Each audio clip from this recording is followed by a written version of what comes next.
টাকা পয়সা দিয়ে মারতে বলে, কিন্তু আমরা মারতে না যাও আমাদের ভয় দেখায়। আরিফও ভয় দেখাইছে, জয়নাল হাজারিও ভয় দেখাইছে, মমতাজও ভয়।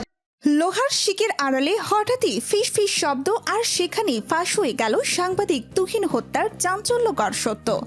আদালত থেকে ফেরার পথে পুলিশের কড়া পাহারার মধ্যেও মুখ খুলে দিল আসামিরা। তদন্ত কর্মকর্তাদের সামনেই তারা জানালো, এটা কোনো হঠাৎ রাগের ফল নয়, মাসের পর মাস ধরে চলা পরিকল্পনার চূড়ান্ত রূপ ছিল এই হত্যাকাণ্ড। আর নেপথ্যে লুকিয়ে আছে এমন কিছু নাম যেগুলো শোনার পর কেঁপে উঠেছে তদন্ত দলও।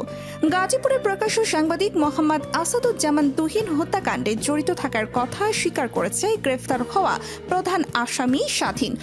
গতকাল শনিবার র্যাব ১-এর পক্ষ থেকে এক প্রেস ব্রিফিংয়ে এই তথ্য জানানো হয়েছে। র্যাব জানিয়েছে, ছিনতাইয়ের একটি ভিডিও ধারণ করার কারণেই তুহিনকে হত্যা করা হয়।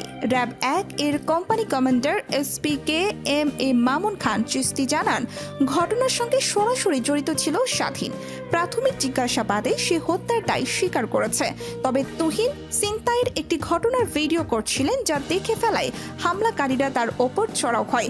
মামুন খান চিস্তি বলেন, ছিনতাইকারী চক্রের এক নারী সদস্য বাদশাহ নামের এক ব্যক্তিকে বিরক্ত করছিল। এতে বাদশাহ ওই নারীকে আঘাত করলে চক্রের অন্য সদস্যরা বাদশাকে ছুরি দিয়ে ধাওয়া করে। তুহিন এই ঘটনার ভিডিও করছিলেন, আর হামলাকারীরা তখন ভিডিও করতে দেখে তুহিনের উপর হামলা চালায়। র্যাব জানায়, সিসিটিভি ফুটেজ ও আসামির স্বীকারোক্তি থেকে প্রাথমিকভাবে হত্যার এই কারণ জানা গেছে। তদন্তের পর বিস্তারিত তথ্য জানা যাবে। এর আগে গত শুক্রবার নিহতের বড় ভাই বাদী হয়ে অজ্ঞাত ২০ থেকে ২৫ জনকে আসামি করে গাজীপুরের বাসন থানায় একটি মামলা দায়ের করেন। এদিকে আবার গাজীপুরের টঙ্গী এলাকায় ৩টি ব্যাগে রাখা অবস্থায় একটি খণ্ডিত মরদেহ উদ্ধার করা হয়। গত শুক্রবার সকাল 10টার দিকে টঙ্গী স্টেশন রোড এলাকায় নান্না বিরিয়ানি হাউজের সামনে সড়কের পাশে দুটি ট্রাভেল ব্যাগ পড়ে থাকতে দেখেন স্থানীয়রা।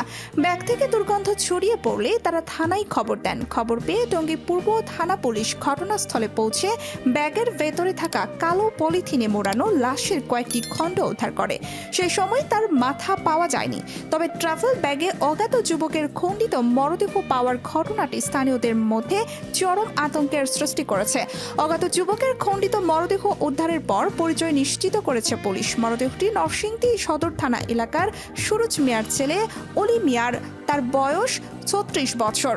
তিনি আজমেরি পরিবহনে হেল্পার হিসাবে কাজ করতেন। বাসের হেল্পার মোহাম্মদ অলির খণ্ডিত মরদেহ উদ্ধারের পর হত্যাকাণ্ডে জড়িত সন্দেহে ২ জনকে গ্রেফতার করেছে পুলিশ। তারা হলেন সাদেক ও বাপ্পি। পুলিশ জানিয়েছে, এই ঘটনায় একটি মামলা দায়ের হয়েছে এবং সাদেক এই মামলার প্রধান আসামি। তার বাসা টঙ্গীর বনমালা রোডে। তথ্যের সত্যতা নিশ্চিত করে গতকাল শনিবার গাজীপুর মহানগর পুলিশের জিএমপি অতিরিক্ত কমিশনার জানান, সাদেকের বাসায় অভিযান চালিয়ে মাথা উদ্ধার করা হয়েছে।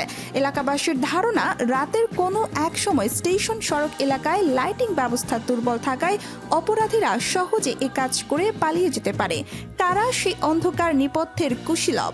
কেন তুহিন ছিলেন টার্গেট? উত্তর মিলছে একে একে, কিন্তু পুরো সত্য এখনো গোপন। সাথে থাকুন, কারণ পরবর্তী প্রকাশ হতে পারে আরও বিস্ফোরক।